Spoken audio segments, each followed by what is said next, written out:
You know that feeling, right? That magnetic pull of a new place, that promise of adventure. But have you ever stopped to think about what happens when millions of us feel that exact same pull, all at the same time, towards the very same spot? Today we're diving into the super fine line that tourism walks, the line between a place that's thriving and a place that's basically being loved to death. We're going to trace the whole journey, from that initial allure to the crisis of its own popularity, and then, hopefully, to a much smarter way forward. Okay, so here's how we're going to break it all down. First up, we'll get into what makes a place a hotspot to begin with. Then, we're going to look at the dark side, what happens when that growth goes wrong. After that, we'll unpack the 3 pillars for a better way, and see how they worked in the real world with the amazing turnaround story in Goa. And finally, we'll bring it all back to what it means for us as travelers. It's the full story, the boom, the bust, and the rebirth.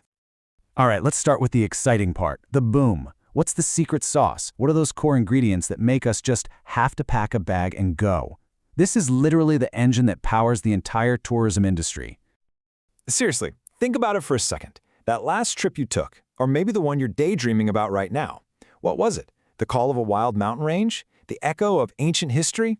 Or just the thrill of something totally new? Whatever that feeling is, that's the heart of our story today. Well, it turns out you can pretty much sort every destination's appeal into these 4 big categories. You've got your natural wonders, think stunning beaches or those incredible mountains. Then there's the cultural stuff, ancient sites, amazing monuments, vibrant festivals. You've also got the man-made attractions, theme parks, world-class museums, and, of course, special interest travel, for those of us looking for a real adventure or maybe some wellness and ecotourism. These are the magnets that pull us in. Okay, so what happens when those magnets are just too powerful? This is where our story takes a turn. What happens when the very things we travel across the world to see start to get crushed by their own success? This is the bust phase, where growth without a plan creates a real crisis. And this slide, wow, it just lays it all out. You've got 2 totally different places, right? Hampi, this incredible cultural treasure, and Himachal Pradesh, a natural paradise. But they both fell into the same trap. In Hampi, shops and businesses popped up so fast they were literally choking the history. In Himachal, all the unplanned hotels led to actual landslides. And the solutions? Yeah, they helped, but they were reactive. They came after the fact. The damage was already done. You see, none of this had to happen. These disasters weren't just bad luck. They were totally preventable.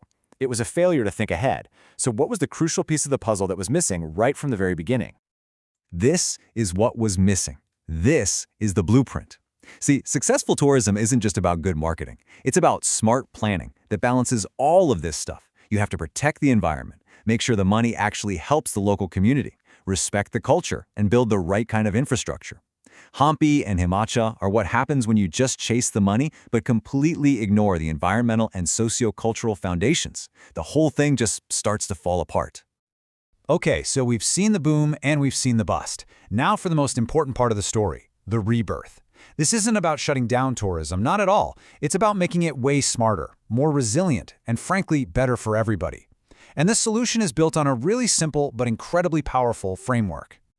So let's be super clear on what sustainable tourism really means. It's not just about putting a sign in your hotel room about reusing towels, okay? It's a whole philosophy. It's about finding a balance so that the destination can thrive for the long haul without destroying the very things, the nature, the community, the culture, that made it special in the first place. And here's exactly how you do it. Just think of it like a 3-legged stool. You've got environmental sustainability. You have to protect the place itself. You need economic sustainability to make sure that the money being spent actually stays and helps the people who live there. And you absolutely need socio-cultural sustainability to protect the unique vibe, the traditions, the very soul of the place. If any one of those legs is weak, the whole thing just topples over.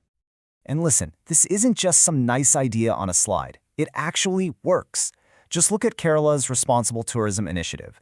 They empowered local communities and promoted authentic experiences. And what happened?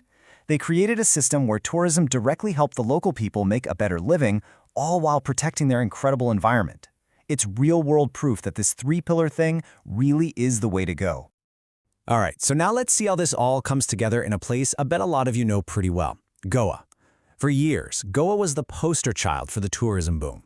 But that boom had a huge price tag, and it was pushing the state right toward a bust. Its story is the perfect real-world example of this journey from crisis back towards a healthy future. So let's just think this through. Goa's main attractions were its beaches and its party scene, some powerful natural and man-made magnets right there. When you have that kind of explosive growth focused on just those two things, with no real plan, what kind of problems do you think are going to pop up? Yep, pretty much what you'd expect. The beaches got insanely overcrowded, which led to a huge waste problem.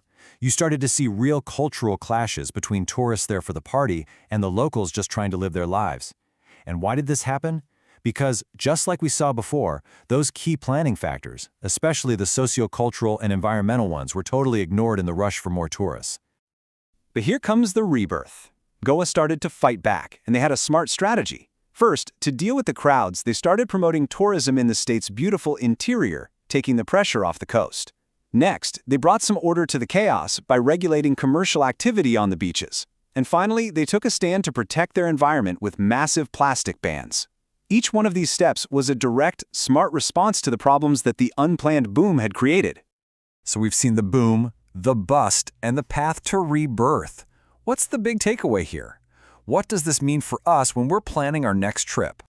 It really all boils down to this one simple and kind of beautiful idea.